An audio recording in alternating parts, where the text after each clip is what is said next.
Buenas a todos y a todas. Este es el cuarto video de la serie de videos de Monopolio. El tema de hoy va a ser discriminación de precios. Antes de arrancar con discriminación de precios, quería hacer un ejercicio más de Monopolio, como lo veníamos planteando hasta ahora, que era básicamente el práctico 4, el ejercicio 28. El práctico 4, ejercicio 28, empieza diciendo: supongo que una industria perfectamente competitiva puede producir pendorchos a un costo marginal constante de 10. O sea que el costo marginal de competencia perfecta es 10. No hay costos fijos. El costo fijo es igual a 0. Los costos marginales de una empresa monopólica para producir pendorchos ascienden a 12. O sea, el costo marginal bajo monopolio es 12. ¿Por qué esta brecha? Esencialmente porque se deben pagar 2 por unidad a un grupo de lobistas para mantener el derecho monopólico. Entonces, parecido al ejercicio que hicimos recién, en el cual había un costo marginal de 10 para un caso, y después si el gobierno ponía un impuesto de 2, podíamos pensarlo como un incremento en el costo marginal. Ahora, digamos, productivamente producir sale 10, pero por cada unidad hay que pagarle 2 a un lobista para mantener el derecho monopólico. La demanda de mercado de pendorchos es igual a 1000 menos 50p, ¿verdad? Entonces, lo primero que nos dicen es: encuentra la cantidad óptima, el precio a cobrar y el beneficio de las empresas, tanto en situación competitiva como cuando el mercado es monopólico. Entonces, vamos a empezar por competencia perfecta. ¿Qué pasa en competencia perfecta? Y que el precio es igual al costo marginal. Por lo tanto, el precio va a ser igual a 10. El precio de equilibrio de competencia perfecta es 10. Y ya está. ¿Cuál va a ser la cantidad de equilibrio de competencia perfecta? Y bueno, si esta es la función de demanda, tenemos 1000 menos 50 por 10. 50 por 10 es 500. 1000 menos 500 es 500. Y ya sabemos cuánto es la cantidad y el precio de equilibrio. ¿Cómo hacemos los beneficios? Bueno, una manera de hacer los beneficios es decir, bueno, vamos a ver la diferencia entre el precio y el costo medio por la cantidad, ¿verdad? Esta sería una manera de verlo. Otra manera de verlo sería hacer ingreso total menos costo total, ¿verdad? El costo medio, ¿verdad? Es el costo total dividido Q, ¿verdad? En cualquiera de los dos casos, porque en los dos caminos nos está faltando un elemento que es el costo total. Nosotros nos dieron el costo total, no nos dieron el costo total. Nos dijeron, costo marginal en competencia perfecta es 10. Pero nos dijeron que el costo fijo era 0. Entonces, ¿qué forma va a tener el costo total? Y el costo total va a ser una cosa que cuando la derivemos de 10, por ejemplo, 10Q, más, en general tenemos algún otro elemento, podría ser 50, podría ser 100, podría ser 500, que sería un costo fijo. Cuando derivamos este costo total, nos va a quedar la derivada de 10Q respecto a Q, 10, más la derivada de una constante, 0. Ahora bien, a nosotros nos dijeron que el costo fijo era 0, o sea que nosotros sabemos que no hay nada más acá. O sea, ¿qué forma tiene el costo total?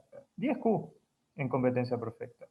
Entonces, ¿cómo se va a ver el costo medio? Va a ser de 10, porque 10Q dividido Q es 10, ¿verdad? O sea, coincide que el costo medio es igual al costo marginal. Entonces, el beneficio en competencia perfecta va a ser 10 de precio menos 10 de costo medio por 500, y esto es esencialmente 0, porque 10 menos 10 es 0, por cualquier cosa da 0. Si quisiéramos hacerlo con la fórmula de ingreso total menos costo total, sería, bueno, el precio, que es 10, por la cantidad, que es 500, menos el costo total. ¿Y cómo es el costo total? 10 por la cantidad, que también es 500, ¿verdad? Ingreso total menos costo total. 10 por 500 menos 10 por 500 es 0. O sea que nosotros, por dos caminos, decimos el beneficio bajo competencia perfecta es 0, ¿verdad?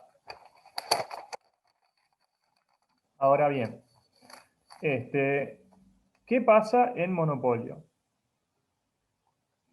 En monopolio, primero que nada, ya sabemos cuánto es el costo marginal en monopolio, que es de 12. Entonces, la condición de maximización acá es que el ingreso marginal es igual al costo marginal. ¿De dónde sale el ingreso marginal? De derivar el ingreso total respecto a Q. ¿De dónde sale el ingreso total? De hacer P de Q por Q. ¿De dónde sale P de Q? De dar vuelta a la función de demanda, ¿verdad? Si sabemos que Q es igual a 1000 menos 50p, esencialmente 50p es igual a 1000 menos Q, pase para el otro lado. Por lo tanto, P es igual a 1000 menos Q sobre 50. ¿Verdad? Ya que P es 1000 dividido 50, es 100 dividido 5. 100 dividido 5 debe dar 20 menos Q sobre 50. Esto que tenemos acá es el ingreso marginal. Perdón, es P de Q. Entonces, el ingreso total va a ser 20 menos Q sobre 50 por Q. Por lo tanto, el ingreso total va a ser 20Q menos Q cuadrado sobre 50.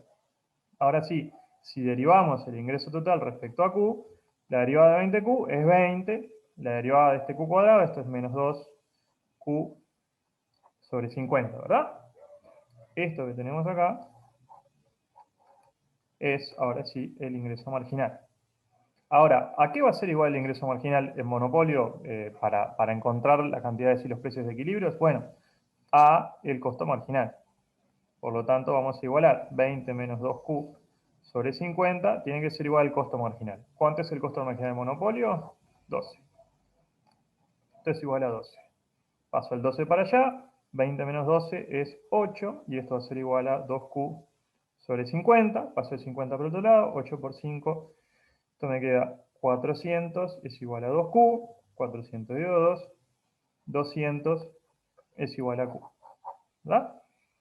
Esta es la cantidad de equilibrio de monopolio. ¿Cuál va a ser el precio de equilibrio de monopolio? Bueno, acá tengo la función de demanda que di vuelta, entonces acá tengo 20 menos 200 dividido 50.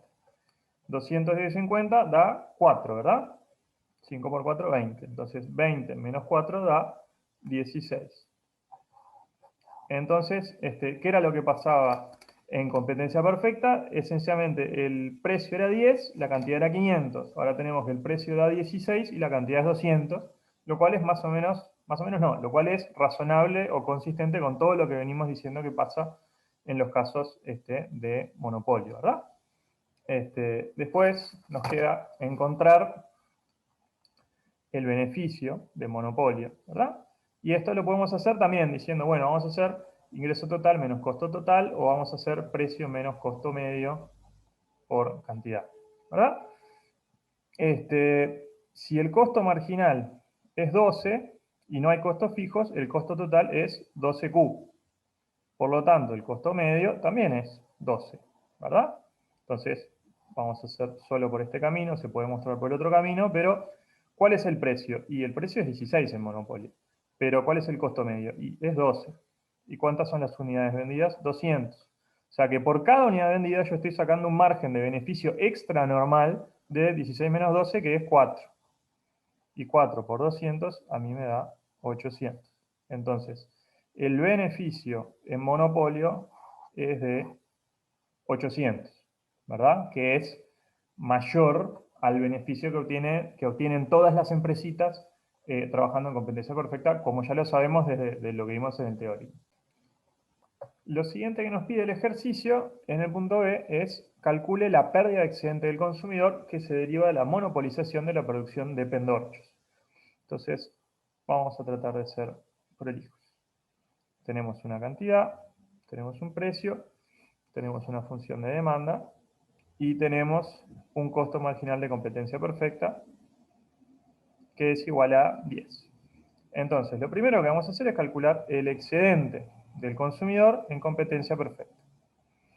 ¿Cómo es el excedente del consumidor en competencia perfecta? Es básicamente la diferencia entre el precio que está dispuesto a pagar cada consumidor por cada unidad y el precio que efectivamente paga para todas las unidades vendidas, que en este caso son 500. Matemáticamente es el área del triángulo de base 500, la altura igual a esta diferencia, sobre 2. Tenemos que calcular este punto, ¿verdad? ¿Cuál es el máximo precio que estamos dispuestos a pagar? No lo sabemos. En realidad no lo sabemos, lo vamos a calcular. La función de demanda nos dice que la cantidad es 1000 menos 50p. ¿Qué es este punto? El corte con este eje es el punto en el cual la cantidad es 0. O sea, cuando 0 es igual a 1000, menos 50p, pasamos para el otro lado, lo que nos queda es 50p es igual a 1000, por lo tanto p es igual a 1000 dividido 50, y esto es 20. O sea, este punto es p igual a 20. Entonces, ¿cómo es el excedente del consumidor? Bajo competencia perfecta, y bueno, la base son 500 unidades, la altura es, bueno, yo estaría dispuesto a pagar 20, pero pago 10. ¿Qué nos da esto? Esto nos estaría dando en realidad todo un cuadrado, y nos interesa el triángulo, por eso dividimos entre 2. Entonces esto va a ser 500 por 20 menos 10, 10, dividido 2. 500 dividido 2, 250 por 10, 2500.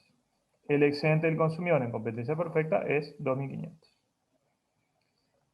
¿Cuál es el excedente del consumidor bajo monopolio? ¿Qué representa este 2500? Esto quiere decir que en competencia perfecta hay un conjunto de utilidad, de bienestar mental que valoramos en un total de 2.500 pesos, 2.500 dólares, euros o unidades monetarias, que está dado por, digamos, el beneficio extra que estamos sacando al consumir, porque hay unidades que valoramos más de lo que efectivamente las pagamos, ¿verdad?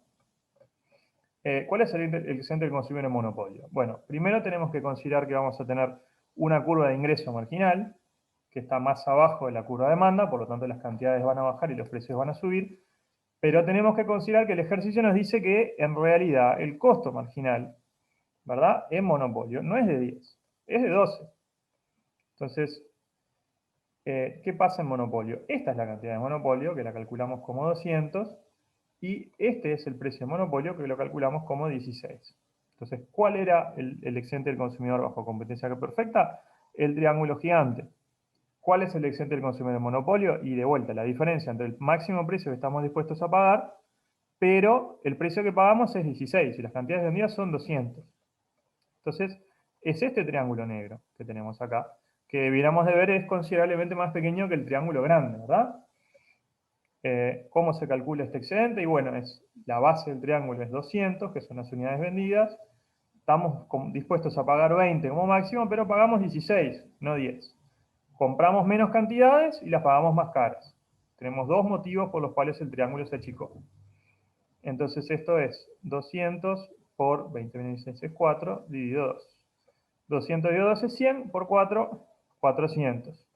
Vemos una reducción dramática del excedente del consumidor de 2.500 a 400. Entonces, pasar de competencia perfecta a monopolio implica una pérdida del excedente del consumidor de 2.500 a 400. O sea, podríamos decir, la pérdida es 2.500 menos 400, que básicamente esto es una pérdida de 2.100. ¿Verdad? ¿Qué es este 2.100? Y es toda esta área, este paralelogramo, ¿verdad? Todo esto que antes era parte del triángulo de excedente del consumidor grande y ahora no está más. No, o en todo caso, no se lo lleva más el consumidor. Una parte va a ser pérdida de eficiencia y otra parte vamos a ver en la parte C. Sí, en la parte C vamos a ver qué es lo que está pasando con ese excedente. Ahora bien, el punto C nos dice, explique cómo, en el sentido de a quiénes se distribuyó este menor excedente del consumidor. Bueno, ¿qué es lo que está pasando acá? Primero que nada, vamos a ver que hay una pérdida, ¿verdad?, de eficiencia. Acá, este triángulo es la pérdida de eficiencia, vamos a tratar de rellenarlo de alguna manera creativa, esto que está con puntitos, no se lo lleva nadie, ¿verdad? Estos son cantidades que se dejaron de producir, se dejaron de vender y se dejaron de comprar. Entonces, la pérdida de eficiencia, por decirlo así,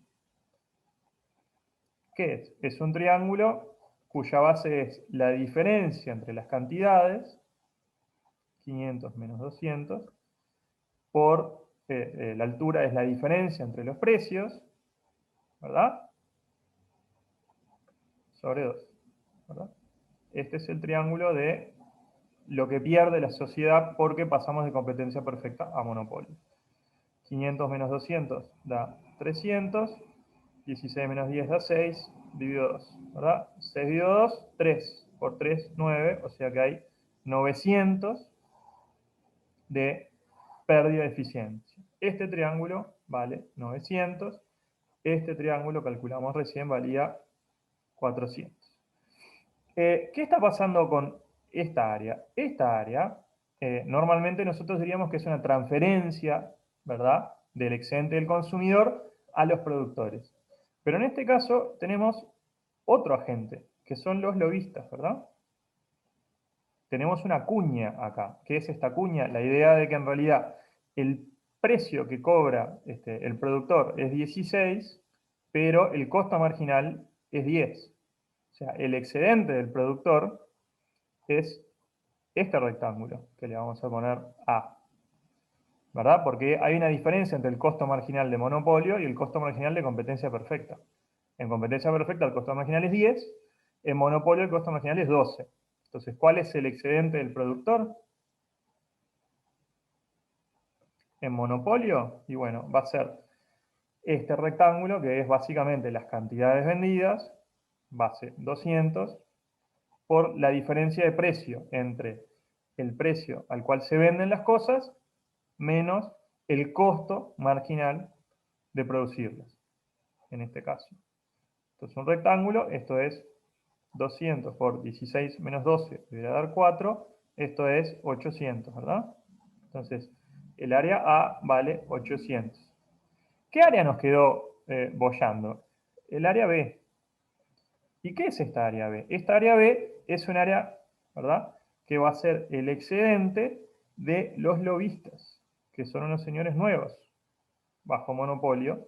¿Cuánto se llevan los lobistas? Y bueno, los lobistas se llevan 200 unidades por la diferencia entre el costo marginal del monopolio y el costo marginal de competencia perfecta, que va a ser 200 por 12 menos 10 es 2, 200 por 2, esto da 400. Entonces, esto vale 800 y esto vale 400, ¿verdad? Y si sumamos 800, 400 y 900, nos va a quedar los 2100 de diferencia entre el excedente del consumidor, entre competencia perfecta y monopolio. ¿Qué pasa cuando pasamos de competencia perfecta a monopolio? Una parte del excedente se destruye, se pierde, otra parte pasa a manos del monopolista y otra parte pasa a manos de los lobistas, porque tener un monopolio tiene un sobrecosto. O sea, esto lo podríamos pensar como el monopolista le paga una plata a alguien que haga lobby en el Parlamento para que esta industria o este sector o esta empresa siga siendo un monopolio. Entonces, un pedazo del todo lo que sería el excedente del productor, el monopolista se lo está dando a alguien para garantizar la existencia de ese monopolio.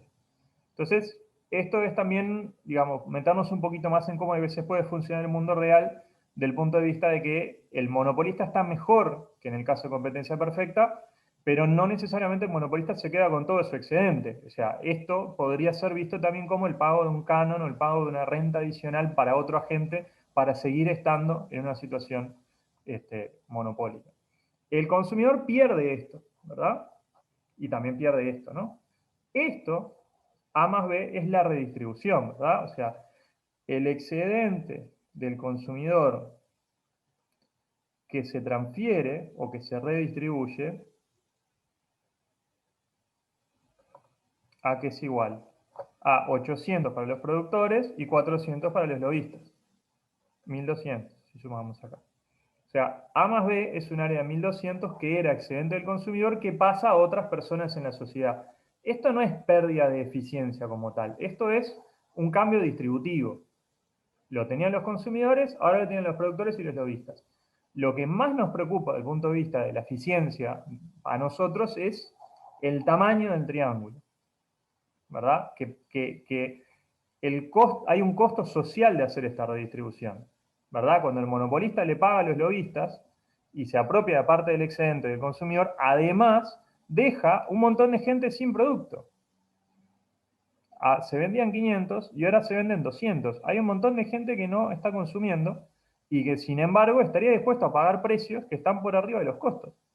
O sea, tiene sentido que esta gente consuma. Está dispuesto a pagar 15, 14, cuando el costo es 10. O sea, se pueden cubrir los costos y sobra.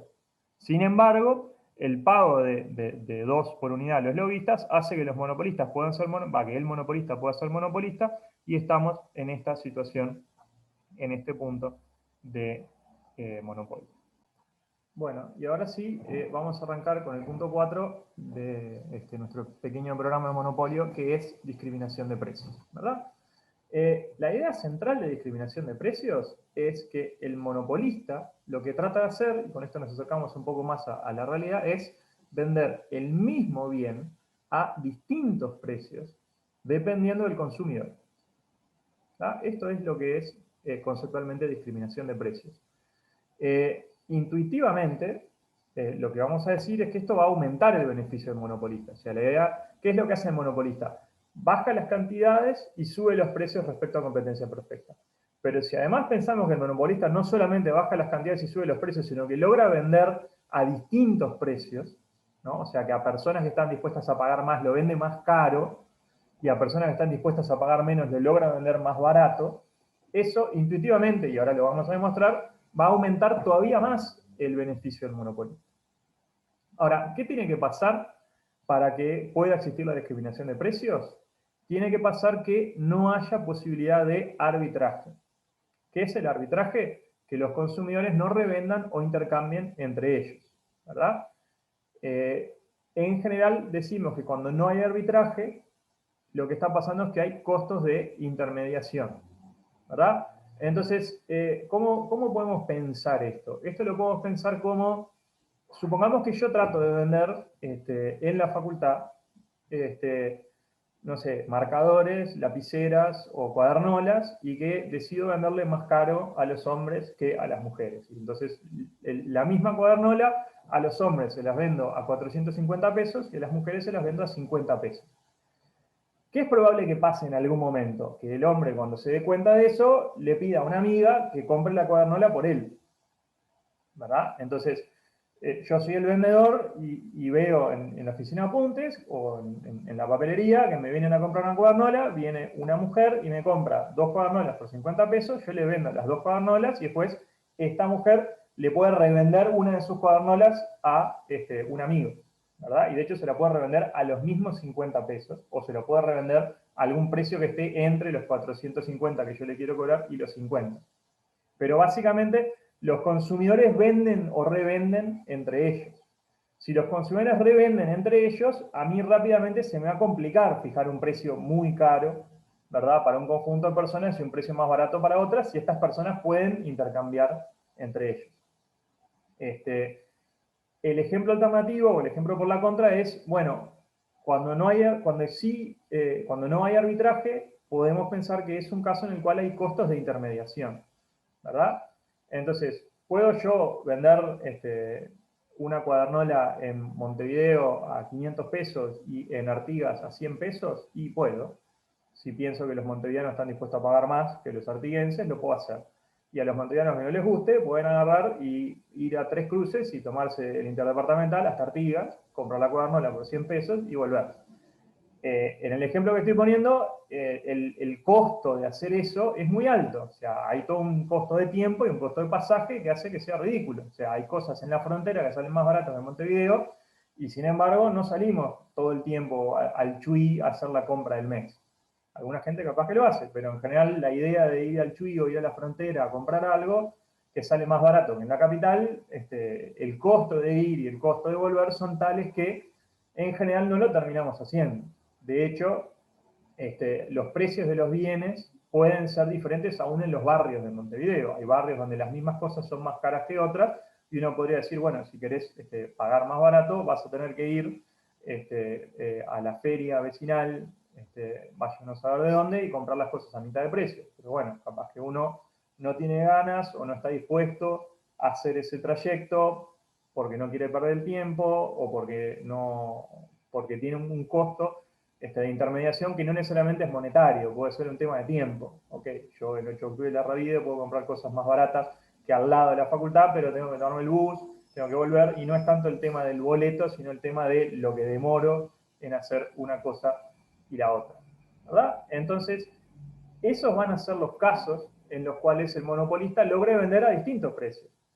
¿verdad? Yo soy el dueño de todas las papelerías de Montevideo y en ciertos lugares puedo poner precios más caros que en otros lugares, siempre y cuando la diferencia en esos precios sea tal que a la gente no le convenga tomarse el ómnibus desde Punta Carretas a Punta de Manga para ahorrar 40 pesos, porque sale más caro el ómnibus de lo que es la diferencia de precios, ¿verdad? Esa sería la intuición de lo que es o cómo funciona el arbitraje. Dependiendo de la información disponible, y esto se va a quedar más claro en las siguientes transparencias, podemos pensar que hay discriminación de primer grado, que se llama discriminación perfecta, discriminación de segundo grado, y vamos a ver un ejemplo que se llama tarifa en dos partes, y discriminación de tercer grado, que es un caso que vamos a ver el ejemplo de segmentación. Estos son los nombres de las cosas, por el momento no importa demasiado, pero en las transparencias les va a quedar para que les quede claro cómo se estructura esto en el resto del video de hoy. Entonces, vamos a ver cómo funciona el primer caso, que es el caso de discriminación de lo que se llama de primer grado, ¿verdad? Este es un caso que funciona, vamos a plantearlo como un caso que funciona más teórico de lo que funciona en la práctica, pero les voy a poner algunos ejemplos de cómo nos aproximamos a esto, ¿verdad? Lo que tenemos en la transparencia es una curva de costo marginal, ¿verdad?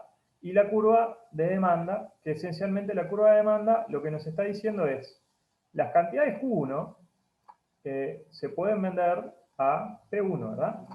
Las cantidades Q2 se pueden vender a P2. Las cantidades Qn se pueden vender a Pn.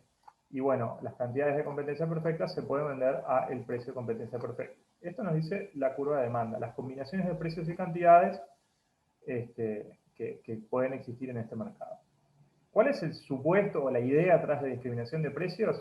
Es que el monopolista conoce la disposición marginal a pagar de cada consumidor. O sea que el monopolista conoce la función, no solamente conoce la función de demanda, sino que puede distinguir a los consumidores, ¿verdad? Yo puedo conocer la función de demanda sin distinguir a los consumidores. Yo sé que hay gente que está dispuesta a pagar mucha plata por una entrada para ver Peñarol Fénix y capaz que hay gente que está dispuesta a pagar muy poca plata por esa entrada. Yo sé qué forma tiene la curva de demanda. Lo que yo sé adicionalmente es quién. O sea, este es un caso de una papelería en la cual entra una persona y yo la miro y telepáticamente me pongo en su cabeza y sé que está dispuesta a pagar hasta 400 pesos por una cuadernola, y cuando me dice quiero una cuadernola, yo se la vendo por 400 pesos. Pero la persona que viene atrás, le leo la mente y yo sé que está dispuesta a pagar 50 pesos por una cuadernola y se la vendo a 50 pesos, ¿verdad? ¿Qué es lo que está pasando en este caso? Le cobro el precio máximo a cada individuo. ¿Por qué no funciona el ejemplo de la cuadernola? Porque es un caso en el cual yo tengo un costo de transacción, ¿verdad? Pero la idea es que yo puedo discriminar perfectamente. Yo puedo venderle a cada persona exactamente al máximo precio que está dispuesto a pagar. Entonces, ¿qué es lo que va a pasar? Que yo, ¿cuánto le voy a cobrar a cada persona? El máximo posible. O sea, esta cantidad la voy a cobrar el máximo. O sea que para estas cantidades no va a haber excedente del consumidor, porque ¿cuál es la diferencia entre el máximo precio que uno está dispuesto a pagar y el precio que uno pagó? No hay diferencia, ¿verdad? Esto sería el caso de un agente inmobiliario que tiene casas a la venta y logra vender cada casa al máximo al que la persona está dispuesta a pagar. Yo tengo una casa y la muestro, y según a quién se la muestro, ¿qué precio le digo? Entonces, hay una casa que se la voy a mostrar a una persona que yo sé que es un millonario y voy a exagerar y voy a decir, bueno, esta casa en realidad es una casa antigua que tiene 150 años, está reciclada, sale, no sé, 350.000 dólares. Pero después va a venir otra persona a ver otra casa y esa persona le va a decir, bueno, en realidad esta casa, voy a el mismo bien, en un mismo edificio de apartamentos, con todos los apartamentos iguales, voy a lograr colocar cada apartamento a distintos precios. Esa es un poco la idea. ¿Qué es lo que va a pasar? Y que el monopolista va a sacar más beneficio. ¿Qué es lo que haría el monopolista normalmente? Bajaría las cantidades, subiría los precios y ya está. ¿Qué es lo que va a pasar en este caso? Que el monopolista puede vender todas las cantidades que quiera al máximo precio que la gente está dispuesta a pagar. El monopolista se va a comer todo el excedente del consumidor. Absorbe todo el excedente. Porque al penúltimo consumidor le va a vender a un precio apenas por arriba del costo marginal y va a seguir vendiendo hasta el punto en el cual la cantidad da un precio igual al costo marginal. ¿Tiene sentido que siga vendiendo? No, porque si sigue vendiendo para acá empieza a perder plata, ¿verdad? Porque para la derecha de este punto los precios van a estar por abajo de los costos, se pierde plata. Ahora, a la izquierda yo puedo seguir vendiendo. Yo tengo consumidores, yo lo que tengo es un carro de chorizos y vendo chorizos al precio que yo creo que la gente me va a pagar la mayor cantidad. ¿Y cuántos chorizos vendo? Los chorizos de competencia perfecta. El último chorizo lo vendo al costo marginal, pero el primer chorizo se le vende a una persona desesperada y se le vende a 2.500 pesos. Esa sería como la idea, ¿verdad? Absorbe todo el excedente del consumidor, pero entonces este es un caso curioso porque del punto de vista distributivo, lo que tenemos es que el consumidor no tiene más excedente. O sea, todos los montevideanos nos quedamos sin excedente. Pagamos por el chorizo al pan el máximo que estamos dispuestos a pagar. Ahora, ¿es esto problemático desde el punto de vista de la eficiencia? No es problemático desde el punto de vista de la eficiencia, paradójicamente. Porque ¿cuál es la cantidad que vende el monopolio? La cantidad de competencia perfecta. O sea, vamos a estar en un punto en el cual, bajo competencia perfecta, se venden 100 chorizos, bajo monopolio se venden 100 chorizos. ¿Hay pérdida de eficiencia en el sentido que quedan unidades por producir? ¿Hay gente que estaría dispuesta a pagar 16 y el chorizo sale 10 y entonces habría un intercambio beneficioso entre las partes que se queda sin hacer? No.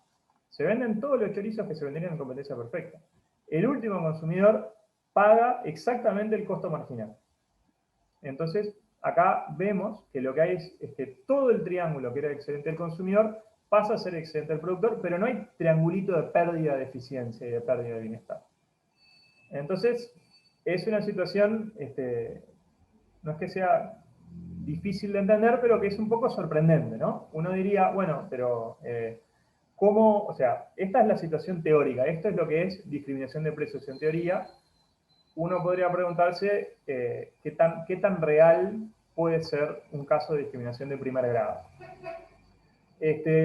Yo tengo acá algunos pseudo ejemplos. ¿Y por qué puse pseudo ejemplos? Porque no son los mejores ejemplos posibles, ¿verdad? El ejemplo que me gusta más es el que marqué cursiva, en el cual planteo el caso del único dentista de un pueblo.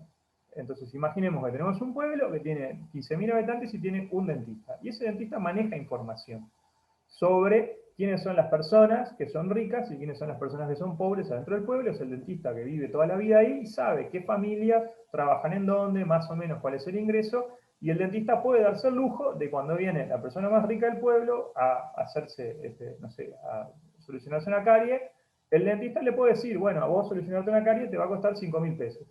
Y cuando viene la persona que está más en el horno del pueblo, el dentista puede decir, te voy a cobrar 200 pesos.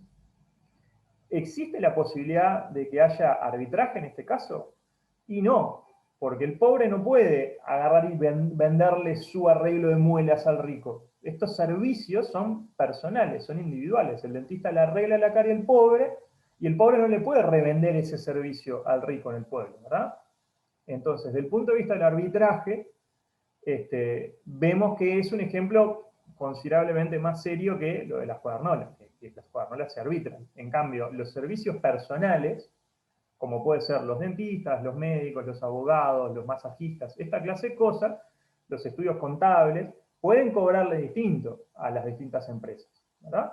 O a los distintos clientes.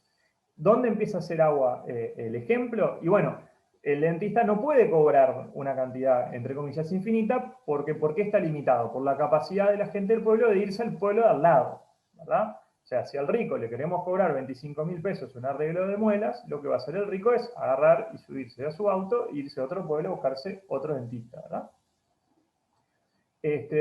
Hay ejemplos parecidos en el caso de los hoteles, que en muchos casos uno quiere reservar un hotel para diciembre, para enero, para febrero, y tienen un precio, y a medida que se acerca esa fecha, las habitaciones vacías empiezan a venderse, o más bien a alquilarse, a distintos precios. Entonces lo que pasa es que llegado el momento, el 15 de enero, tenemos habitaciones que son iguales o muy parecidas, alquiladas a distintos precios, porque la persona que más estaba dispuesta a pagar, más ansiosa, que quería en julio tener reservadas las vacaciones, pagó quizás más que una persona que fue al hotel el 15 de enero y dijo, bueno, ¿qué tenés vacío? Y bueno, el hotel, dado que tiene una habitación vacía, la puede alquilar, o sea, si no la alquila a lo mínimo, es plata perdida. Así es como funciona el regateo en las culturas que tienen regateo. En Uruguay no tenemos mucha cultura de regateo. En algunos países andinos, como ser en Bolivia y en Perú, hay regateo, y la gente que haga el grupo de viaje, cuando vaya a Medio Oriente y al sudeste asiático, va a ver que se regatea, que uno en un mercado pregunta cuánto sale algo y le dicen sale 45.000 yenes, y uno empieza a regatear y empieza a tratar de bajar ese precio. Y el regateo, esta idea de empiezo en un precio muy alto y después voy negociando, implica que el mismo bien se puede vender a distintos precios en función de la disposición a pagar de esas personas, o más bien de la tolerancia o la disposición de las personas a, entre comillas, perder el tiempo para seguir negociando con el vendedor. Algunos servicios profesionales es una versión un poco más amplia de lo del único dentista del pueblo, esta idea de que yo soy un abogado de divorcios y puedo vender mis servicios a distintos precios en función de mi percepción de cuánto está dispuesto a pagar las personas que necesitan de mis servicios. Y un caso que se está discutiendo en algunas partes del mundo es el tema de las compras online. Entonces yo en general los asusto a ustedes porque les digo, bueno, todos usamos Pedido Ya, pero Pedido Ya muestra los precios individualmente, ¿verdad? O sea, ¿cómo funciona un bar? Uno va a un bar y uno agarra la carta y las cartas son todas iguales, todas las mesas tienen las mismas cartas. Ahora, cuando yo entro a Pedido Ya en mi teléfono, ¿cómo sé yo que los precios que me muestra Pedido Ya a mí son los mismos precios que le está mostrando a una persona que está en la casa de al lado o que está en otra zona de Montevideo? En la práctica yo sé de buena fuente que Pedido Ya no hace esa discriminación de precios, pero perfectamente podría hacerlo, ¿verdad? Yo tengo un teléfono que es Samsung y entonces Pedido Ya podría saber que yo tengo una menor disposición a pagar que una persona que tiene un teléfono Apple. Entonces podría mostrar precios diferenciados, ¿verdad? Esa sería un poco la idea de las compras online. De hecho, esto es una cosa que algunas empresas hacen, y hubo un caso hace unos años de unos periodistas que escribieron una nota mostrando cómo los mismos hoteles ofrecían las mismas habitaciones a distintos precios en función de si uno entraba desde un teléfono celular, que es el caso de arriba, a $87 la habitación, a si uno entraba desde una computadora personal, o sea, una laptop o una torre, ¿verdad? Y en realidad lo que está tratando de hacer la empresa es vender el mismo bien o servicio diferenciado, ¿verdad? Algo que se discutió hace el año pasado, por lo menos, y descubrió un consumidor en Londres, es que un servicio de transporte similar a lo que sería Uber, pero que no era Uber, era, creo que se llamaba Bolt, mostraba cómo dos teléfonos, justamente un teléfono con Android y otro teléfono, mostraba precios distintos por esencialmente el mismo viaje. Entonces, esta sería la idea de yo estoy con amigos en mi casa, y según qué teléfono usemos, nos pone un precio distinto.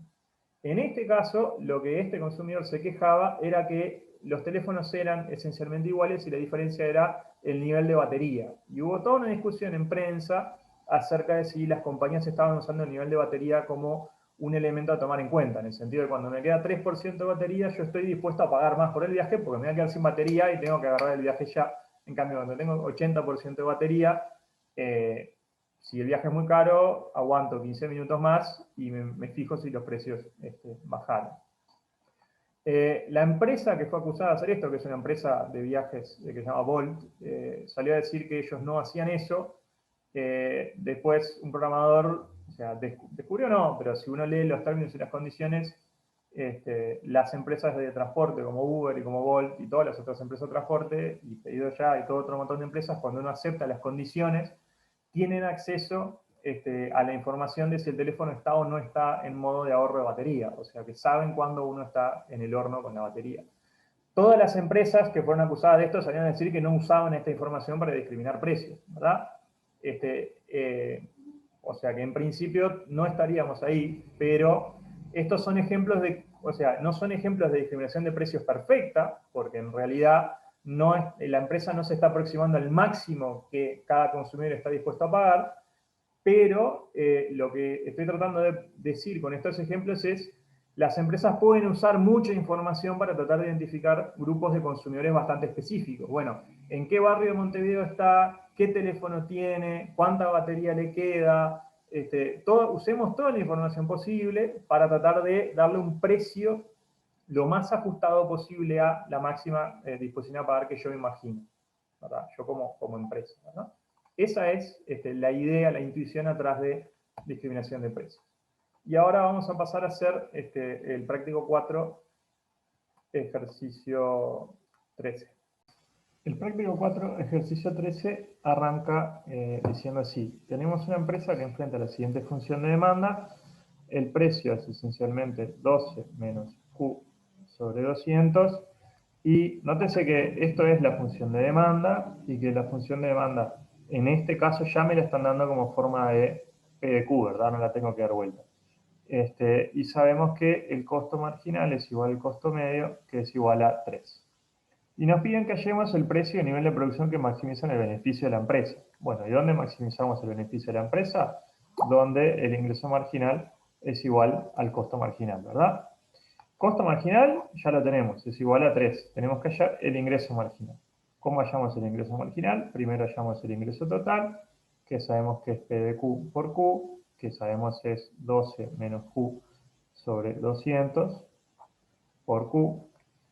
El ingreso total entonces va a ser 12Q, 12 por Q, menos Q cuadrado sobre 200. Y después derivamos el ingreso total respecto a Q, y esto nos va a dar 12 menos 2Q sobre 200, o que lo que es lo mismo, 12 menos Q sobre 100. ¿Qué es esto que está acá? El ingreso marginal.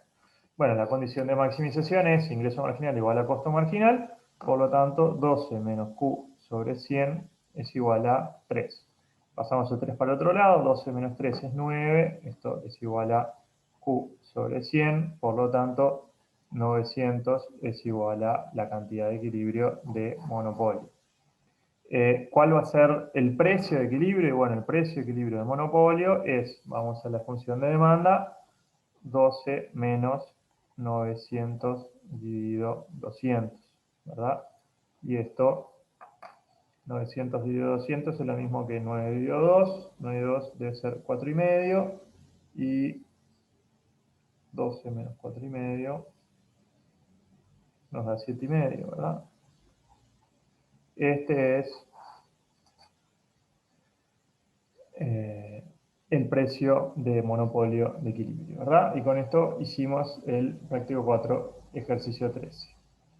Ahora vamos a pasar a el práctico 4, ejercicio 14. El siguiente, son 3 ejercicios encadenados. El 14 dice, en relación al ejercicio anterior, que es el que acabamos de hacer, si el empresario practica la discriminación perfecta,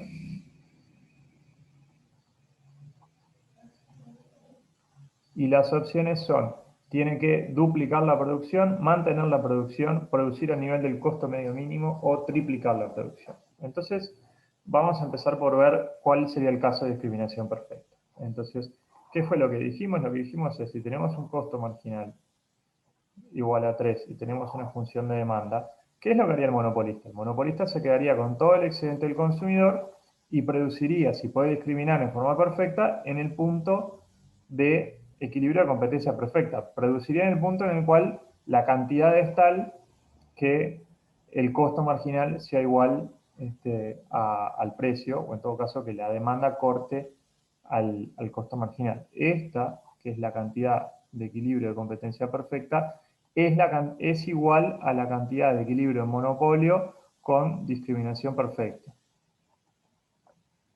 Este va a ser el punto en el cual el ingreso marginal del monopolista va a vender la última unidad a 3, va a ser igual a su costo marginal. Entonces, esencialmente lo que tenemos que hallar es este punto, ¿verdad? Entonces, nosotros sabemos que la última unidad, el precio de la última unidad va a ser igual a 3, ¿verdad? Entonces, la pregunta sería, bueno, ¿cuáles son las cantidades que se venden en este caso?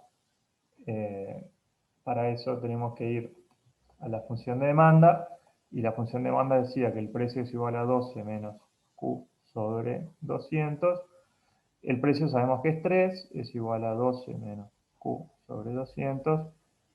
Podemos pasar esto para otro lado. Lo que tenemos es, pasamos para otro lado y lo que tenemos es Q sobre 200 es igual a 12 menos 3, que es 9, Por lo tanto, Q es igual a 200 por 9, que es 1800. ¿Verdad? Entonces, la cantidad de equilibrio monopolio bajo discriminación perfecta es igual a 1800. ¿Verdad? Ahora bien, ojo a lo siguiente que vamos a decir, porque, ¿cuál era la cantidad? A ver, ¿cuál era la cantidad de equilibrio de monopolio? Así nomás habíamos dicho que era 900, ¿no? Lo tenemos acá, sí, era 900. Entonces, si practicamos discriminación perfecta, ¿qué pasa con la cantidad? Bueno, a la hora de responder el ejercicio, básicamente lo que está pasando es que tenemos que duplicar, duplicar la producción, ¿verdad? Tenemos que pasar de 900 a 1800.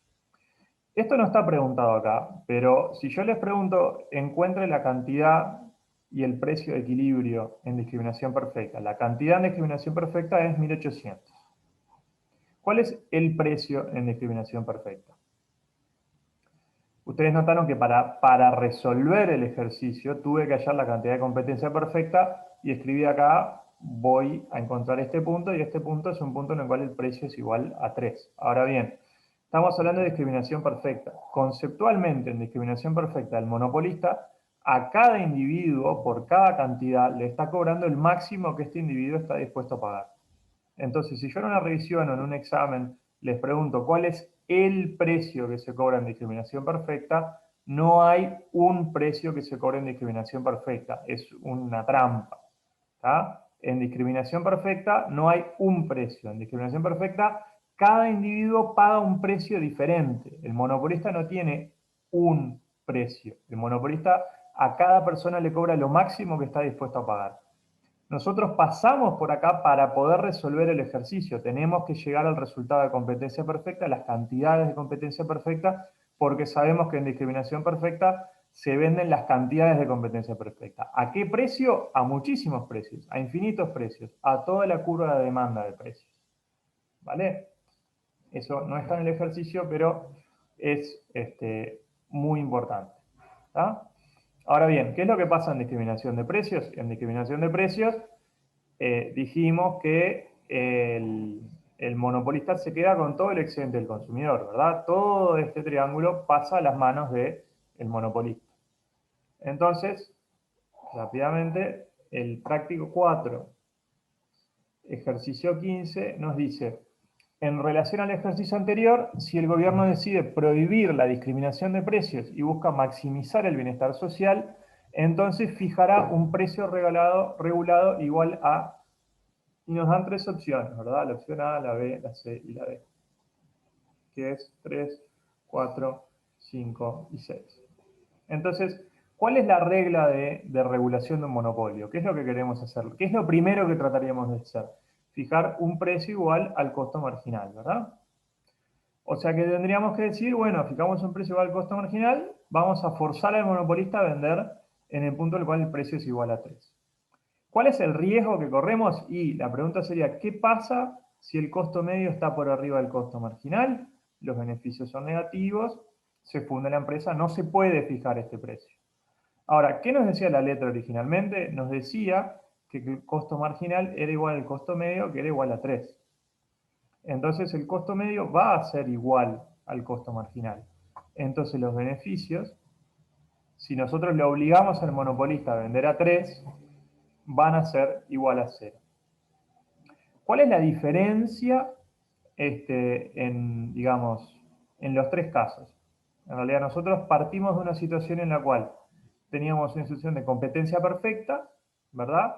Que se vendían, o partimos no, pero bueno, tenemos una situación de competencia perfecta en la que se venden 1800 unidades a 3, ¿verdad? Si dejamos operar al monopolista como monopolista, el monopolista ¿qué hace? Vende 900 a un precio mayor, que ahora no me acuerdo si lo encontramos, si daba 7,5, ¿verdad? ¿Y cómo hacemos para mejorar la eficiencia? Bueno, una cosa que podemos hacer es, si el monopolista pudiera discriminar perfectamente, él vendería a muchísimos precios y se quedaría con todo el triángulo. o bien el gobierno puede regular y obligar al monopolista a vender en este punto. ¿Cuál es la diferencia entre discriminación de precios perfecta y obligar al monopolista a estar en este punto? Que si obligamos al monopolista a estar en este punto, el excedente del consumidor se lo sigue quedando el consumidor. Es regulación puramente distributiva, si se quiere, ¿verdad? O sea, con discriminación de precios, el triángulo se lo queda al monopolista. Con la obligación de que el monopolista produzca donde el precio es igual a 3, el triángulo se lo quedan todos los consumidores. Pero en cualquiera de los dos casos, no hay pérdida de eficiencia. El triangulito no existe. No estamos produciendo menos cantidades. En cualquiera de los dos casos, se producen 1.800 unidades. En un caso, se producen 1.800 unidades a 3 pesos, por lo que los consumidores se quedan con todo el triángulo. En otro caso, se producen 1.800 unidades a infinitos precios, y el excedente se lo queda todo el productor. Bueno, seguimos con discriminación de precios y ahora, después de haber hecho los ejercicios, pasamos a discriminación de precios de segundo grado, ¿verdad? La idea de discriminación de precios en primer grado es que el monopolista sabe perfectamente cuánto está dispuesto a pagar cada consumidor. En discriminación de precios de segundo grado, el monopolista no distingue a los consumidores. O sea, el monopolista maneja algún tipo de negocio y sabe que hay gente que está dispuesta a pagar mucho, sabe que hay gente que está dispuesta a pagar poco, pero cuando esas personas entran al negocio no es capaz de distinguir quién es quién. Entonces, la idea de discriminación de precios de segundo grado es que el monopolista puede tratar de usar algunas estrategias para que los propios consumidores se identifiquen o revelen esa información o lo que llamamos se autodiscriminen. Hay una manera de plantear, una forma podría ser, como dice la transparencia, plantear un menú de precios. Plantear varios tipos de precios para ver qué consumidores por el mismo bien están dispuestos a pagar más y qué consumidores por el mismo bien están dispuestos a pagar menos. Esto suena un poco como contraintuitivo, pero un mecanismo mediante el cual se hace esto es tarifa en dos partes. Tarifa en dos partes es una situación en la cual hay que pagar un costo fijo para entrar y después un precio por unidad. Por ejemplo, hay algunos servicios que funcionan así. La OCE, por ejemplo, el agua hay que pagar un costo fijo todos los meses y después un precio por unidad. Eso implica que el precio que paga cada persona es diferente al final del día, porque el costo fijo se distribuye entre distintas unidades desde el punto de vista del consumidor. Sería como yo tengo que pagar, un ejemplo que sería bastante malo, pero yo tengo que pagar 1.000 pesos para ser socio de Coca-Cola y después cada lata sale 40 pesos. Entonces, en realidad, bueno, si yo consumo 3 latas, el precio que pagué por lata es mayor que si yo consumo 500 latas, porque siempre pago el costo fijo, pero después el resto lo distribuyo entre más unidades, ¿verdad? Es el caso, algunos parques de diversiones funcionan así, hay que pagar una entrada para poder entrar y después hay que pagar un ticket por cada juego. Y lo mismo sería precios por bloques, que eso es una cosa que nos resulta más intuitiva, con precios diferentes por cantidades, ¿verdad? Esto es una cosa que se observa aún para productos no monopólicos, pero la idea es yo, monopolista, puedo ofrecer, bueno, los primeros 100 kilowatts de energía los ofrezco a un precio, los kilowatts del 100 al 500 les ofrezco otro precio, los kilowatts del 500 en adelante les ofrezco otro precio, y eso es lo que hace la UTE hoy en día. Y de hecho la UTE hoy ofrece 3 o 4 distintos tipos de tarifas, el consumo básico, la tarifa en dos partes, con el doble horario, hay un triple horario, hay varias tarifas, y esas tarifas hacen que cada consumidor pueda elegir qué tarifa le parece que se adecua mejor a su caso, y el resultado es que gente con distintos consumos, y en cierto sentido termina pagando distinto precio por cada kilowatt. El mismo bien o servicio, que es 1 kilowatt, se termina pagando más caro o más barato según quién sea el consumidor. La diferencia con discriminación de precios es que la UTE no sabe quién es quién. Entonces lo que hace es plantea un conjunto de tarifas de manera tal que la gente vaya eligiendo según su propio tipo. Yo soy un consumidor que tengo muchos aires acondicionados y me gusta mucho la electricidad y consumo mucho. Soy un consumidor que prendo la lavarropa a las 3 de la mañana. ¿Qué clase de consumidor soy?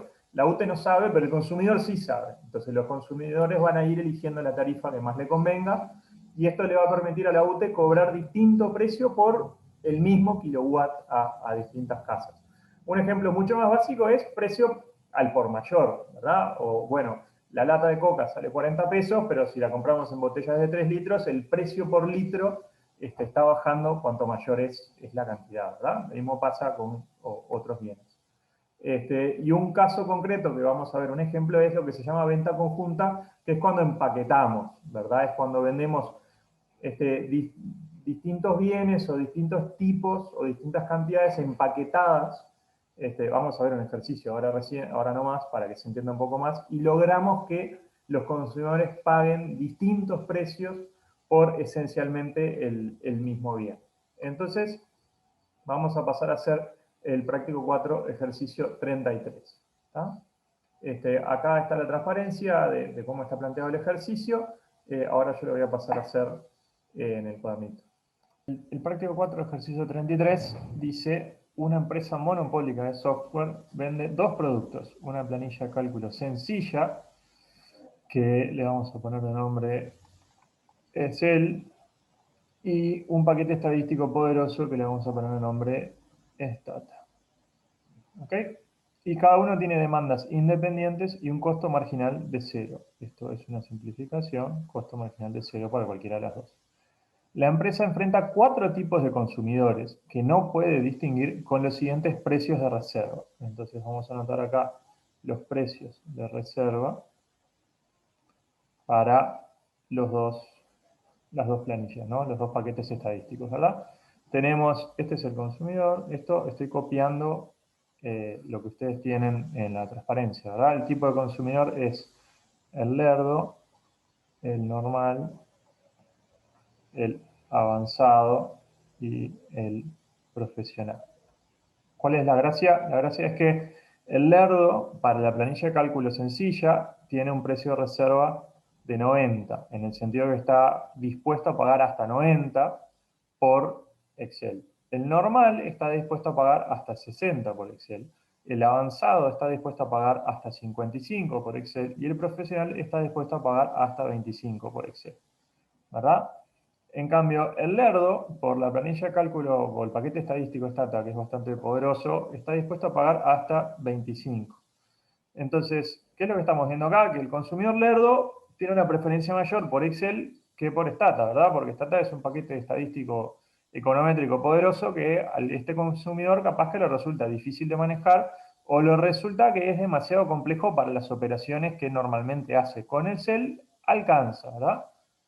El normal está dispuesto a pagar 40, el avanzado está dispuesto a pagar 55 y el profesional está dispuesto a pagar acá 90.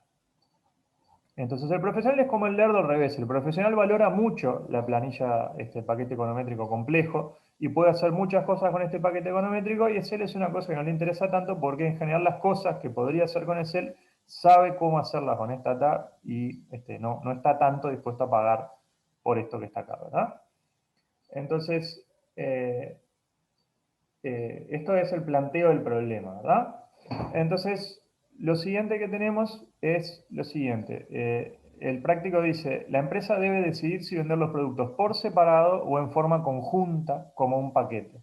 Y nos pide que completemos el siguiente cuadro con los precios que debería fijar en cada caso para maximizar beneficios y el beneficio que obtendría en ambas situaciones. Entonces, esencialmente lo que nos plantea la transparencia es un precio, o más bien una situación de venta separada o conjunta, ¿verdad? Y lo que tenemos es el precio de Excel, el precio de Stata, ¿verdad? Y el precio del paquete conjunto, ¿verdad? Y calcular los beneficios, ¿verdad? Ahora, si vendemos en forma separada, no hay precio del paquete. Y si vendemos en forma conjunta, no hay precios por separado, ¿verdad? Ahora vamos a ver, si vendemos por forma separada, ¿verdad? ¿A cuánto está dispuesto a vender esta persona? Es él, ¿verdad? Vamos a ver, esta es la columna que nos indica el precio de reserva. ¿Está? ¿Qué pasa si el precio de Excel es mayor que 90? Si el precio de Excel es mayor que 90, El profesional no compra, el avanzado no compra, el normal no compra y el lerdo no compra. O sea que las cantidades vendidas son cero, ¿verdad? Ahora, si el precio de sell es 90, ¿verdad? El consumidor lerdo está dispuesto a pagar hasta 90. El profesional no compra, el avanzado no compra, el normal no compra, el lerdo sí compra. O sea que la cantidad es 1. ¿Cuántos serían los beneficios en este caso? Y 90 por 1 es 90.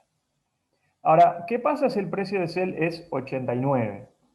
Si el precio de sell es 89, estos tres individuos no compran, pero el lerdo compra a 89. O sea que el beneficio en vez de ser 90 por 1 sería 89 por 1. Si el precio se fija a 80, también el lerdo también compra. Los otros no compran. El beneficio sería 80 también. O sea, estoy tratando de mostrar, si el precio fuera 70, sería lo mismo. Para cualquier precio que esté por arriba de 60, o sea, de 61 para arriba, o más bien de 61 hasta 90, compra solo el lerdo. Entonces, conviene fijar un precio entre 61 y 90. ¿Qué precio conviene fijar? 90, que es el máximo precio que el lerdo está dispuesto a pagar. O sea, fijar un precio de 70 no maximiza el beneficio en este caso, porque con 70 no atraemos a estos tres consumidores y este señor que estaría dispuesto a pagar 90 paga 70. O sea que podría haber cobrado más caro. Entonces, el precio como bisagra que nos interesa es el precio de 90.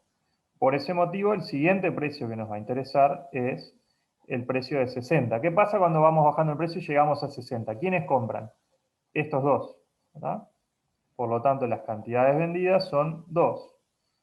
¿Y cuál es el beneficio? Ahí vendemos 2 a 60, o sea que sacamos 120, ¿verdad? O sea que parece que nos conviene fijar un precio de 60 sacando 120 en vez de 90 sacando 90.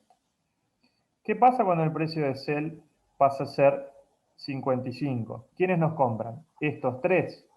El avanzado compra y los otros también compran. Entonces las cantidades son 3 y el beneficio es 55 por 3, que debe ser 165, ¿verdad? ¿Y qué pasa cuando el precio de sell es igual a 25? Ahí compran los 4, ¿verdad? La cantidad es 4 y el beneficio pasa a ser 100, ¿verdad? Ahora, ¿cuál de estos casos reporta el mayor beneficio? Bueno, este que está acá, ¿verdad? Precio de Excel 55, se venden 3, sacamos 165, 165 es el máximo de estos cuatro valores. Entonces, si vendemos en forma separada, Excel tenemos que venderlo a 55, ¿verdad? Vamos a hacer el mismo ejercicio para el caso de el precio de Stata. Cuando el precio de Stata es 90, las cantidades vendidas son 1, el beneficio es 90. Cuando el precio de Stata es 55, las cantidades vendidas, ¿verdad? Son 2, o sea que el beneficio es 110. Cuando el precio de Stata es 40, las cantidades vendidas son 3 y el beneficio es 120. Y cuando el precio de Stata es 25, en este caso vendemos los 4, las cantidades vendidas son 4 y el beneficio son 100. Entonces, de estos 4 precios, ¿cuál es el que maximiza el beneficio? Este que está acá, que nos da 120 en vez de 90, 110 o 100. ¿Por qué estoy haciendo solamente precio por cantidad para sacar beneficio? Porque sé que el costo marginal es 0, ¿verdad? O sea, estamos suponiendo acá, para hacer el ejercicio bien sencillo, yo sé, ustedes saben, todos sabemos que casos con costo marginal igual a 0 no hay. Podría haber puesto otro costo marginal y entonces tendría que hacer unas restas acá y el ejercicio sería esencialmente lo mismo, pero más complicado. El foco acá quiero ponerlo en otra cosa. Entonces, lo que tenemos es que el precio de Stata sería 40. ¿Y cuál es el beneficio que se saca? Y bueno, si fijamos 55 y 40, sacamos como beneficio 165 más 120, ¿verdad? Que es 285, ¿verdad? Hasta acá, más o menos vamos bien. Tenemos una idea de qué fue lo que pasó. Ahora bien, vamos a ver qué pasa cuando queremos vender el paquete.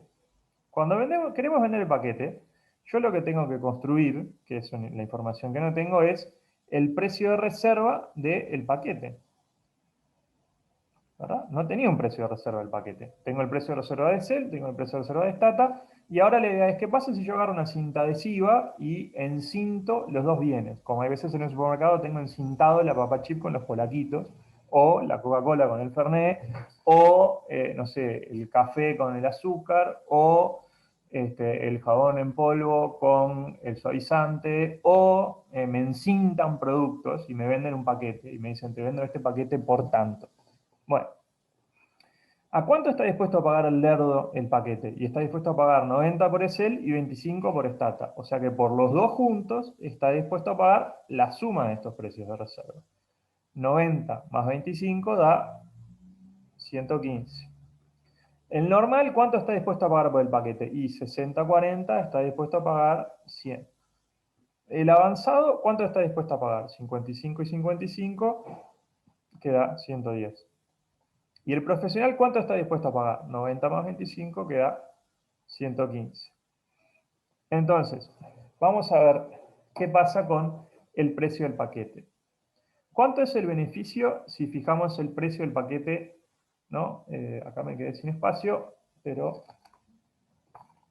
vamos a seguir, vamos a hacer así.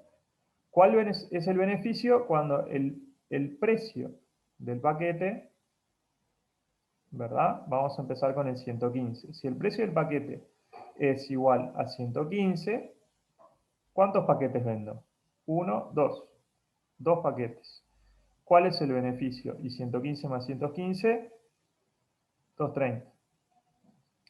Cuando el precio del paquete es igual a 110, ¿cuántos paquetes vendo? 3 paquetes, ¿verdad? Por lo tanto, el beneficio pasa a ser 330, ¿no? 3 por 110, 330. Cuando el precio del paquete es igual a 100, ¿cuántos paquetes vendo? 4 paquetes, ¿verdad? Porque este está dispuesto a pagar 100, los otros están dispuestos a pagar más. ¿Cuánto beneficio saco? 400. Entonces, ¿dónde maximizo beneficios acá? Y maximizo beneficios con el precio del paquete igual a 100 y el beneficio es 400. Entonces, ¿qué es lo que está pasando acá? Acá está pasando algo relativamente mágico, que es, yo tengo estos dos productos, que si los vendo por separado, fijo un precio por separado a cada uno y saco 2,85 de beneficio, ¿verdad? Y acá en realidad lo que hice fue, les pongo una cinta y vendo el paquete de los dos y puedo fijar un precio, ¿verdad? Que es más alto, ¿verdad? Porque 55 y 40 da 95. De hecho, estoy fijando el precio un poquitito por arriba de lo que era en este caso, pero termino ganando mucho más beneficio, ¿verdad? ¿Qué está pasando acá? Acá lo que está pasando es que tenemos que pensar lo que está sucediendo desde la lógica de cada uno de los consumidores. El precio del paquete es 100, ¿verdad? Entonces pensemos cómo podríamos razonar esto desde el punto de vista del consumidor lerdo. El consumidor lerdo está dispuesto a pagar 90 por Excel. Y nosotros le decimos que el paquete sale 100. O sea que el consumidor lerdo dice, bueno, yo estoy dispuesto a pagar 90 por Excel y me cobran 100 por el paquete. O sea que en realidad pago 90 por Excel y Stata me lo están cobrando a 10 pesos, ¿verdad? La diferencia entre este 90 y este 100, que es 10, me lo están o sea, que es 10, con esos 10 adicionales me estoy llevando Stata que estoy dispuesto a pagar 25, pero lo pago 10. Entonces, para mí, que me vendan el paquete es negocio, porque en realidad yo Stata estoy dispuesto a pagar 25.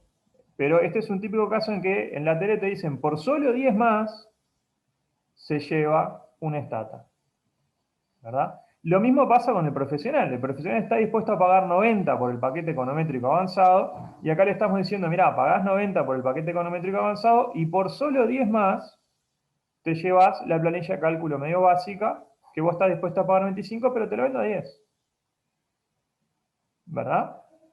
Y lo mismo está pasando con este consumidor que está dispuesto a pagar 55 por uno de estos productos y le estamos diciendo, bueno, por solo 45 más, cuando estarías dispuesto a pagar 55, te lo estás llevando. O sea, acá le queda como un excedente del consumidor a cada uno de estos consumidores. Por solo 10 más, cuando uno está dispuesto a pagar hasta 25. Entonces, el que tiene la tienda de software no puede cobrar por separado de estos productos. O sea, yo no puedo, cuando veo entrar a la gente, yo no sé cuál es el consumidor lerdo, cuál es el normal, cuál es el avanzado y cuál es el profesional. O sea, puedo fijarme a ver si tienen pinta, si usan lentes, si algo. Puedo tratar de sacar esa información, pero me resulta muy difícil. Pero en el momento que yo encinto los bienes y los vendo como paquete, cada consumidor está como revelando esa información. Cada consumidor mira el paquete de distinta manera. La idea sería, bueno, hay gente que le gustan mucho las papitas, hay gente que le gustan mucho los polaquitos. Cuando yo encinto el paquete, hay gente que dice, qué bueno, me compro un paquete de polaquitos y por solo 10 más me lleva un paquete de papas. Y hay gente que dice, qué bueno, me lleva un paquete de papas y por solo 10 más me lleva un paquete de polaquitos que no me interesan tanto, pero al final del día, 10 pesos por el paquete de polaquitos, está bien. Entonces yo lo que logro es que consumidores que tienen distintas preferencias, como que terminen comprando los dos bienes de todas maneras. Más allá del ejemplo, o sea, del ejercicio concreto, del caso concreto, esto es un ejemplo numérico que muestra cómo encintar los bienes, venderlos en conjunto, me permite sacar mucho más beneficio que venderlos por separado. Los mismos bienes. ¿Está? Y de hecho uno pensaría que acá el monopolista está como perdiendo control, porque antes tiene dos bienes y puede fijar precios distintos para los dos bienes, pero el hecho de no poder distinguir a los consumidores hace que tenga que fijar un precio de 55 y un precio de 40. Pero en el momento que encinta los bienes, tenemos más consumidores comprando y sacamos más beneficio, lo cual puede parecer contraintuitivo, pero es un caso, es un ejemplo de cómo los monopolistas pueden explotar un poco ese poder de mercado con políticas de precios alternativas a fijar un precio por unidad o un precio único. Bueno, siguiendo con discriminación de precios y en particular discriminación de precios de segundo grado, un caso que estábamos comentando es el caso de precio por bloque. El caso de precio por bloque es un caso en el cual se fijan tres precios. Por ejemplo, el precio 1, que puede ser mayor que el precio 2, que puede ser mayor que el precio 3, según la cantidad demandada. La idea es, bueno, un kilo de arroz se vende a 20 pesos, pero una tonelada de arroz se vende a 10, 15 pesos. O sea, a mayor cantidad, menor precio, pero por tramos, ¿verdad? O sea, en cierto sentido, o sea, ¿cuál es la idea de discriminación perfecta de precios? Cada persona se le vende el máximo precio que está dispuesto a pagar.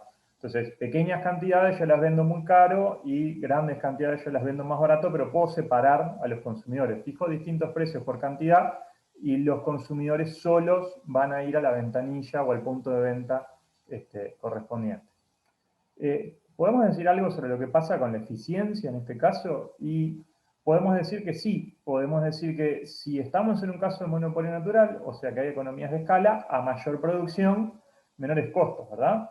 Entonces, lo que tenemos es que si quisiéramos comparar un monopolio de precio único con un caso de monopolio con discriminación de segundo grado, en particular de precio por bloque, tendríamos mayor producción, porque el monopolio de precio único fija un precio, una cantidad y vende eso que está, ¿verdad?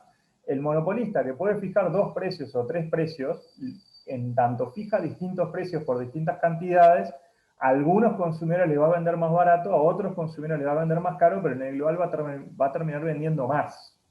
Por lo tanto, vamos a tener mayor producción que en el caso de un monopolista que trabaje con precios y cantidades únicas. Entonces, si la producción es mayor en relación al caso de monopolio de precio único, a mayor producción, menor costo medio, ¿verdad? Menor costo medio porque hay economías de escala. Cuanto más producimos, menores son los costos medios. Por lo tanto, vamos a tener mayor excedente del productor, vamos a tener mayores beneficios para la sociedad en su conjunto, aunque en particular la distribución de eso va a ser más hacia el lado del productor. O sea, el triangulito sería más chico, pero se lo estaría apropiando más el productor. Otra manera de enfocar esto desde el punto de vista de lo que pasa con los consumidores es que hay mayor acceso, ¿verdad? O sea, hay gente que en una situación de monopolio de precio único querría acceder al bien, pero no accede, que en un caso de monopolio con discriminación de precios, con precios por bloque, sí puede acceder, porque el monopolista está cobrando distintos precios por distintas cantidades y hay personas que no accederían, que sin embargo sí acceden. Otro ejemplo de discriminación de segundo grado es lo que se llama tarifa en dos partes, que ya le había comentado, la forma funcional específica que nosotros vamos a ver para manejar los ejemplos y ejercicios es que tenemos una tarifa ahora, no vamos a tener como tal, la tarifa es algo distinto a un precio, pero la idea es que esta tarifa va a tener dos componentes, un monto fijo, como ya habíamos dicho, y ahora sí, un precio por unidad, ¿verdad? La tarifa es lo que se paga por acceder a ese bien o servicio. El precio es lo que se paga por cada unidad. Esto es el caso de los servicios públicos y algunos servicios privados funcionan así. Hay que pagar una cuota fija y después un precio por, ¿verdad? Hay que pagar la cuota fija del gimnasio y después un precio por natación, yoga, pilates, lo que fuera. Hay que pagar un precio por entrar al parque de diversiones y después un precio específico por cada uno de los juegos a los cuales nos vamos a subir. Entonces, la pregunta es, ¿qué es lo que pasa en este caso? Para el productor, esto es un poco más complicado de resolver porque hay que elegir dos elementos. Hay que elegir los precios, pero también hay que elegir cuál es la cuota, ¿no? La intuición acá es que, bueno, si yo fijo una cuota muy alta, voy a tener mucha gente que no va a poder entrar, ¿verdad? Si fijo una cuota muy baja, voy a tener mucha gente que va a poder entrar. Pero después está la pregunta de qué hago yo con los precios. ¿Qué hago? ¿Tengo un gimnasio con cuota baja y pilates caro y yoga caro? ¿O tengo un gimnasio con cuota alta y los precios de cada uno de los subservicios de deportes más baratos? ¿Pongo todo caro? ¿Pongo todo barato? O sea, no es... vamos a ver un ejemplo de cómo se soluciona esto, pero esta es la intuición del problema del monopolista, que ahora es más difícil que el de fijar el precio o encontrar el precio de equilibrio. Ahora hay dos parámetros, ¿verdad? Y esto se va a complicar más si tenemos consumidores homogéneos o si tenemos consumidores heterogéneos. ¿Qué son consumidores homogéneos? Todos los consumidores son iguales, todos los consumidores tienen la misma propensión o el mismo deseo o el mismo precio de reserva o la misma utilidad de tomar clases de yoga. Entonces uno puede decir, bueno, fijo cierta cuota mensual y cierto precio de yoga, pero puede pasar que tenga consumidores heterogéneos. Tengo gente que le gusta mucho hacer yoga, gente que le gusta poco hacer yoga. Entonces, mis decisiones respecto a cómo fijar la cuota y cómo fijar el precio de la clase de yoga van a cambiar si yo estoy en un mundo en el cual los consumidores son distintos y yo capaz que trato de jugar con los precios para atraer distinto tipo de consumidor. Estas son las ideas teóricas. Con la parte de los ejercicios vamos a aterrizar un poco esto, ¿verdad? Ejemplos de discriminación de segundo grado ya puse, la tarifa por tramos de la UTE, estos precios están un poco desactualizados, el parque de diversiones con la entrada y con los juegos, y ahora vamos a hacer un caso concreto para que vean cómo aterrizamos estos conceptos haciendo el práctico 4, ejercicio 31. El práctico 4, ejercicio 31, que ya vamos a hacer ahora, esencialmente empieza diciendo: la demanda de agua por parte de consumidores residenciales es idéntica para todos ellos y responde a la siguiente ecuación. El precio es igual a 1 menos Q sobre 100. Esto, una vez más, ya nos dieron P de Q, no hay por qué andar invirtiendo en la función de demanda. Y dice, supongamos que el costo de la empresa monopolística, el costo, que depende de las cantidades, es 0,2 Q. Por lo tanto, ya podemos decir el costo marginal es 0,2 y ya podemos ver que no hay costo fijo, ¿verdad? Este es el costo marginal y esto también va a ser igual al costo medio. Pero bueno, vamos a la parte A que dice, ¿qué precio fijará la empresa si no puede discriminar precios y debe fijar un precio único? O sea, y bueno, ¿a cuánto asciende la cantidad transada del beneficio? O sea, lo que nos está pidiendo es que encontremos el equilibrio de monopolio. Nosotros sabemos que el equilibrio de monopolio, esto ya lo hicimos varias veces, es donde ingreso marginal es igual a costo marginal. Costo marginal, ya lo calculamos en 0,2. ¿De dónde sale el ingreso marginal? El ingreso total, que es P de Q por Q, que va a ser igual a 1 menos Q sobre 100 por Q, o sea que el ingreso total va a ser igual a Q menos Q sobre 100 al cuadrado, ¿verdad? Q. Por lo tanto, el ingreso marginal es la derivada de esto respecto a Q. La derivada de Q es 1, la derivada de Q cuadrado es 2Q sobre 100. Esto es el ingreso marginal. Ahora, el ingreso marginal tiene que ser igual al costo marginal. Igualamos. 1 menos 2Q sobre 100 va a ser igual a 0,2, ¿verdad? Este 0,2 lo podemos pasar para el otro lado y nos da 0,8 es igual a 2Q sobre 100. Pasamos el 100 para el otro lado, 80 es igual a 2Q, Q es igual a 40. La cantidad de equilibrio con monopolio de un solo precio es 40. ¿Cuál va a ser el precio de equilibrio? El precio de equilibrio, vamos a la función de demanda que tenemos acá y va a ser 1 menos, la cantidad era 40, sobre 100. 40 dividido 100 es 0,4, 1 menos 0,4 es 0,6, por lo que el precio de equilibrio va a ser 0,6. ¿Cuál va a ser el beneficio? Y una manera de hacer el beneficio era decir, bueno, hacemos el precio menos el costo medio, ¿verdad?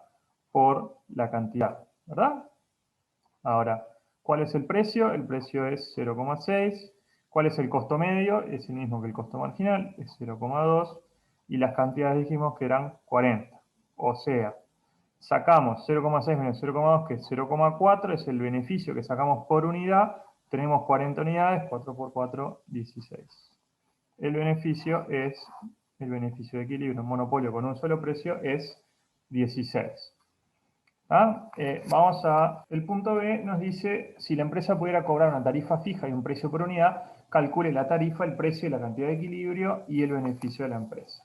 Entonces, primero vamos a mirar gráficamente qué fue lo que hicimos hasta ahora. Dijimos, tenemos una cantidad, tenemos un precio, tenemos una función de demanda, tenemos un ingreso marginal, porque esto es un monopolio, ingreso marginal, tenemos un costo marginal que es igual a 0,2, y dijimos el monopolista va a elegir un lugar donde la cantidad de equilibrio de monopolio es 40 y el precio de equilibrio de monopolio es 0,6, ¿verdad?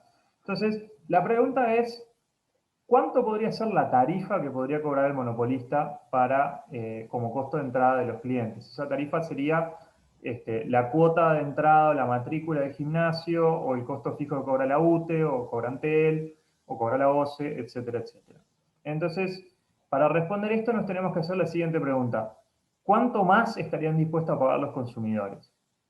¿No? O sea, ¿cuánto más plata le podemos sacar a los consumidores? Y la pregunta, ¿cuánto más plata podemos sacar de los consumidores siendo nosotros el monopolista? Está relacionada con el concepto de excedente del consumidor, ¿verdad? Porque el excedente del consumidor, conceptualmente, este triángulo es la diferencia entre lo máximo que estaríamos dispuestos a pagar y lo que efectivamente pagamos para cada punto, ¿no? Para cada punto de las cantidades vendidas. O sea, ¿los consumidores serían dispuestos a pagar más? Sí. De hecho, todo este triángulo representa plata de más que los consumidores podrían pagar, pero no están pagando porque se vende a 0,6. Vamos a calcular el excedente del consumidor un minuto, ¿verdad? El excedente del consumidor es un triángulo que tiene base 40, porque es la cantidad vendida a monopolio. La altura es la diferencia entre el máximo precio que se puede cobrar y el precio que se cobra, y este máximo precio, vamos a reescribir la función de demanda, era P es igual a 1 menos Q sobre 100. ¿Qué pasa en este punto? Las cantidades son 0. Cuando las cantidades son 0, el precio es 1. Esto vale 1. Entonces esto es 1 menos 0,6, ¿verdad? Sobre 2, porque esto es un triángulo. Base por altura dividido 2. Entonces esto va a quedar 42 es 20 por 1 menos 0,6 es 0,4. Esto va a ser igual a... esto es igual a 2 por 4, 8, ¿verdad? O sea, el excedente del consumidor acá es 8, ¿verdad? Entonces, ¿qué podría hacer el monopolista? El monopolista le podría agarrar y decir, ¿y si yo te cobro una entrada, una cuota, una matrícula de 8 y después fijo un precio igual a 0,6? ¿Cuál es mi beneficio?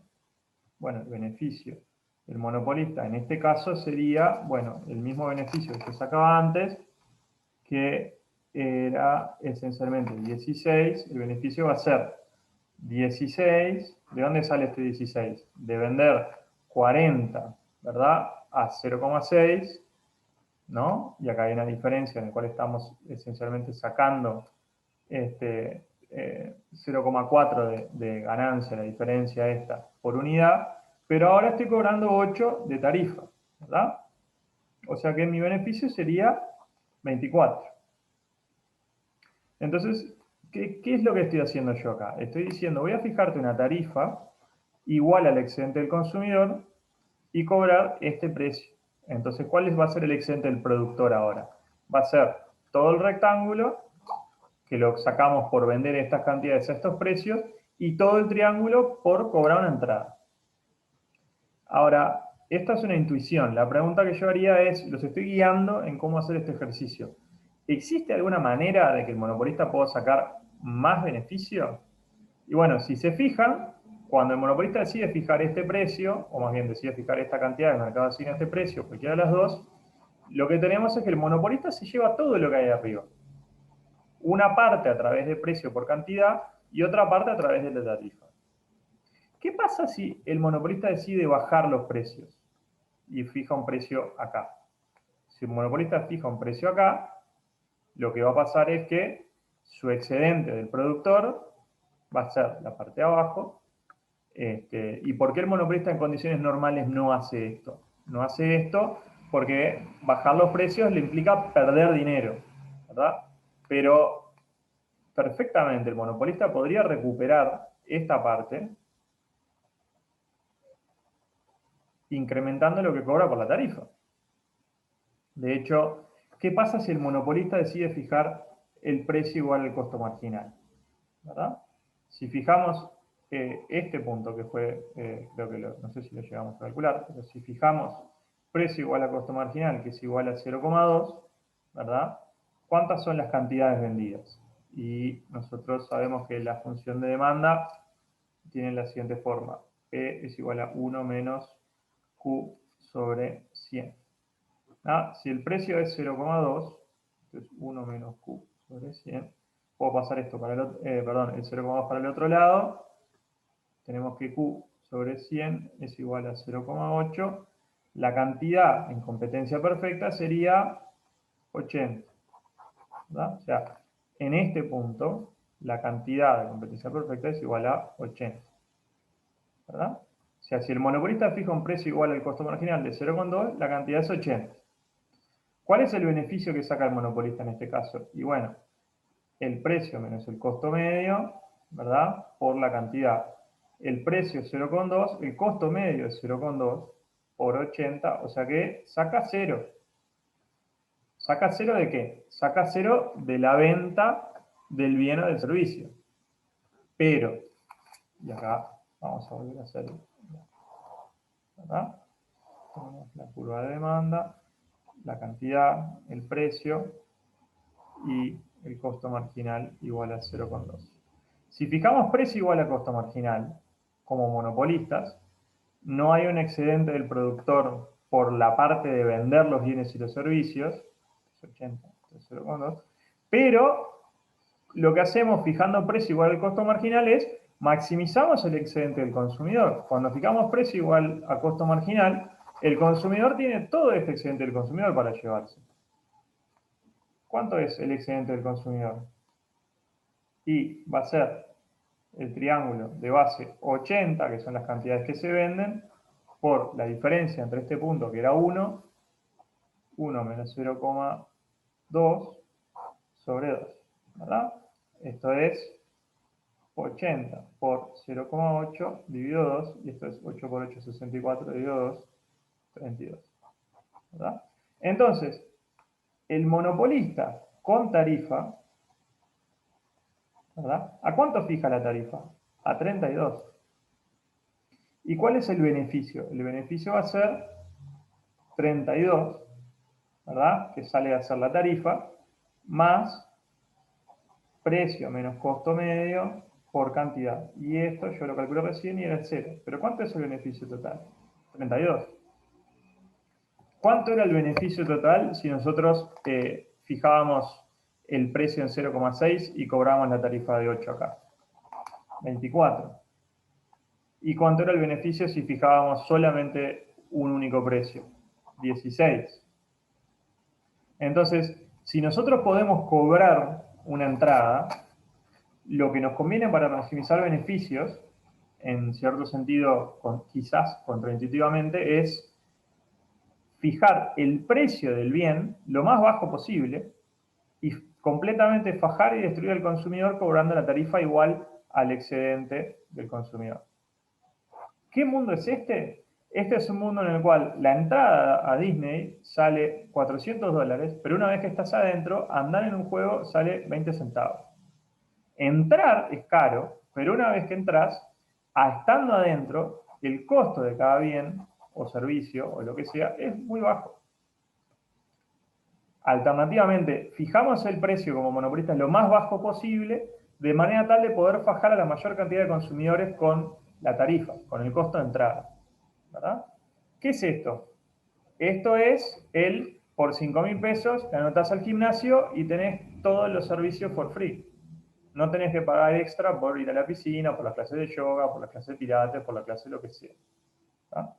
Entonces, bueno, no es exactamente así porque las clases de pilates, de yoga, etcétera, etcétera, algún costo marginal van a tener. Pero esta es la intuición atrás de esa clase de mecanismos de poner precio. Hay que acordarse que yo estoy poniendo ejemplos del mundo real de cosas que no son monopólicas o no son tan monopólicas, pero esto es un monopolio, o sea que es la única manera, es el único oferente, es la única manera de acceder al bien o al servicio. Entonces es esto o la nada, no hay un gimnasio que esté haciendo competencia. Entonces a los consumidores no les queda otra que aceptar perder todo el excedente del consumidor para entrar. Entonces, nosotros teóricamente no lo vimos, y este ejercicio lo estoy haciendo yo y ustedes probablemente no lo hubieran podido hacer, y nosotros no les vamos a pedir algo así como para que resuelvan cosas que no les explicamos cómo hacerlas, pero la idea del ejercicio es mostrar la intuición atrás de una demostración de cómo funciona la tarifa en dos partes. La intuición es poner el precio más bajo posible para que se te llene de gente y destruirla con el costo de entrada. ¿Está? Y esa intuición yo traté de darla mostrando lo que pasaba cuando primero hacíamos el precio de monopolio y teníamos un beneficio de 16, al precio de monopolio le poníamos una tarifa del excedente y pasábamos a tener beneficio de 24 y ahí nos dábamos cuenta. Cuando bajamos los precios, perdemos plata porque vamos perdiendo plata que entra por precio por cantidad, pero ganamos plata por el costo de la entrada, ¿verdad? Por la matrícula del gimnasio, por el costo fijo de la UTE. Y así es como solucionamos este ejercicio.